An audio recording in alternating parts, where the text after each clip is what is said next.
اگر انڈیا نے للکارا ہے تو میرے اور آپ کے کرنے کے کیا کام؟ پیدل واک بڑھائیں، روز آدھا گھنٹہ 1 گھنٹہ آپ کہیں، اس کا کیا تعلق ہے جی نبی علیہ السلام نے اس کی ترغیب دی ہے حدیث کے اندر، صحت مند مومن ہی اپنی اور کسی کی حفاظت کر سکتا ہے، تو پیدل چلنا شروع کریں۔ اس کے علاوہ اور کیا کام کریں؟ زبان کے ذائقے کو ذرا چھوڑ دیں، سادگی پر آ جائیں، ایک وقت کی بھوک رکھ کے کھانا شروع کر دیں، گھر میں چاہے جتنا موجود ہو، ذرا بھوکے رہنے کی عادت بھی ڈالیں۔ کل پتہ نہیں کس طریقے کا معاملہ پیش آ جائے، نبی علیہ السلام کے مبارک پیٹ پہ 2 پتھر بندھے ہوئے تھے، صحابہ کے پیٹ پہ پتھر بندھے ہوئے تھے، بھوک تھی۔ جب یہ معاملات آتے ہیں تو کئی چیزیں آ سکتی ہیں، ہوتا ہے مال سے بھی ہوتا ہے، وَأَلْسِنَتْ زبان سے بھی ہوتا ہے۔ تو ہم رائے عامہ کو بہتر بنانے کے لیے، رکھنے کے لیے، حوصلے بلند رکھنے کے لیے ہر جگہ ایمان اور یقین کی اور خوبصورت باتوں کو کریں۔ سوشل میڈیا کے اوپر جو اچھے میسیجز ہیں، قرآن مجید کے اندر جو باتیں ہیں، حدیث کے اندر جو کے بارے میں باتیں ہیں، صحابہ کرام کے جو واقعات ہیں، جو باتیں ہیں ایمان کو اور حوصلے کو بڑھانے والی، ان کو زیادہ سے زیادہ شیئر کریں۔ اس کے علاوہ دعائیں، مساجد میں فجر کی نماز میں قنوت نازلہ کا اہتمام یہ بھرپور طریقے سے شروع ہو جائے۔ اپنی تقریبات کو سادہ کر دیں، مختصر کر دیں۔ گھر میں اے سی نہ چلائیں، ابھی تک الحمدللہ میں نے گھر میں اے سی آن نہیں کیا۔ اب آپ کہیں کنجوس ہوں، میں بجلی کے بل سے ڈرتا ہوں، تو ٹھیک ہے، اگر بچت بھی ہو جائے تو کیا برا ہے، لیکن یہ اپنے آپ کو صحت مند رکھنے کی بات ہے۔ جتنا ہم اتنی لگژریز کا عادی ہوں گے اتنا ہم اپنا نقصان کریں، اپنی صحت کا نقصان کریں۔ تو ہم کوشش کریں کہ لگژریز کو ذرا کم کریں۔ آگے اگر جنگ بڑھ گئی، معاملات بہت پھیل گئے تو بجلی بھی نہیں ہونی، اے سی تو دور کی بات، پنکھا بھی نہیں چلنا۔ تو جن کو پیدل چلنے کی عادت ہوگی، کچھ بھوک کی عادت ہوگی، کچھ ہمت کی اور اسٹرگل کی عادت ہوگی، وہ اس وقت ہم سے بہتر ہوں گے، وہ ان سے بہتر ہوں گے جنہیں بالکل عادت نہیں ہوگی۔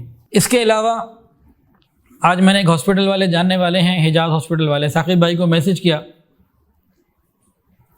میرے والد صاحب نے صبح مجھے بلایا 9:30 بجے اور ایک بتایا کہ بھئی 65 کی جنگ میں یہ ہوا تھا۔ تو پھر میں نے ان کو بتایا، اور اس میسج کے ذریعے تمام ہسپتال والوں سے اور باقی لوگوں سے یہ کوئی پیغام دینا چاہتا ہوں کہ بھئی مجھے اور ہم سب کو اپنے بلڈ گروپ کا پتہ ہو۔ ہسپتال والے لوگوں کے بلڈ گروپ جو ہے نا وہ چیک کر کے کارڈ بغیر پیسوں کے بنا کے دیں، کہ کسی وقت اچانک صورتحال میں بلڈ کی ضرورت ہو، ہر بندے کو پتہ ہو میرا یہ ہے، اور ہم کسی پریشانی کے اندر کہیں بھی خون دینے کے لیے تیار ہے۔ دیکھیں ہر آدمی تو فائٹر پلین میں بیٹھ کے نہیں جا سکتا نا، تو جو آرمی کا کام ہے وہ آرمی کرے، جو ایئر فورس کا کام ہے، جو نیوی کا کام مطلب بحریہ کا کام ہے، سب اپنے اپنے کاموں کو کرے۔ تو جہاز میں بیٹھا ہوا کوئی مجاہد ہو اور وہ اٹیک کر رہا ہو، یا کوئی ٹینک میں بیٹھا ہو، یا کوئی میزائل چلانے والا ہو، یا کوئی آبدوز میں یا بحری کشتی میں بیٹھ کے والا ہو، ان کے لیے قرآن کا یہ پیغام ہے، فاذکروا اللہ کثیرا، اللہ کا ذکر کثرت سے کرو، لعلکم تفلحون، کامیابی تبھی پوری ملے گی۔ اور ہم یہاں ذکر کریں اللہ کا، قرآن مجید کی تلاوت کریں، تو انشاءاللہ العزیز روحانی قوت کے ساتھ جو مسئلہ حل ہوگا وہ کسی اور قوت سے ہو نہیں سکتا۔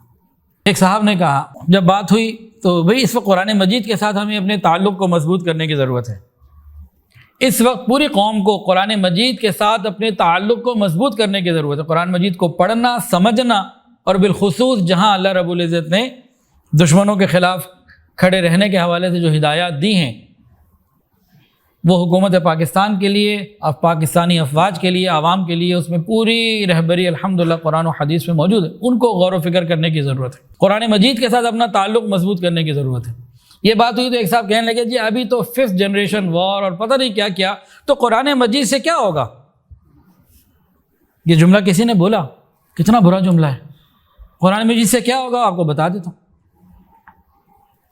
قرآن مجید ہمیں اندر سے موٹیویشن دے گا، اندر سے ہماری روح کو تازہ کرے گا، حوصلوں کو اور ہمت کو بلند کرے گا۔ آپ ایک عام آدمی ہیں، آپ فوجی ہیں، آپ جنرل ہیں، آپ حکومت کے ہیں، آپ کچھ بھی ہیں، انٹرنل موٹیویشن اور اندر سے حوصلے کا بلند ہو جانا اور یقین کا مضبوط ہو جانا، یہ سب قرآن مجید دیتا ہے۔ یہ جتنا یقین مضبوط ہوگا، ہمارے پاس جتنی چیزیں ہیں، یہ ہماری لکڑی بھی انشاءاللہ تلوار بن جائے گی۔ اور اگر اندر سے موٹیویشن نہیں ہے، اندر سے مردہ ہیں، پھر ایٹم بم بھی جو ہے نا وہ شب برات کے پٹاخے کے مانند ہوگا۔ تو قرآن مجید تو ہمیں اندر سے زندہ کر رہا ہے، اندر کی زندگی دے رہا ہے۔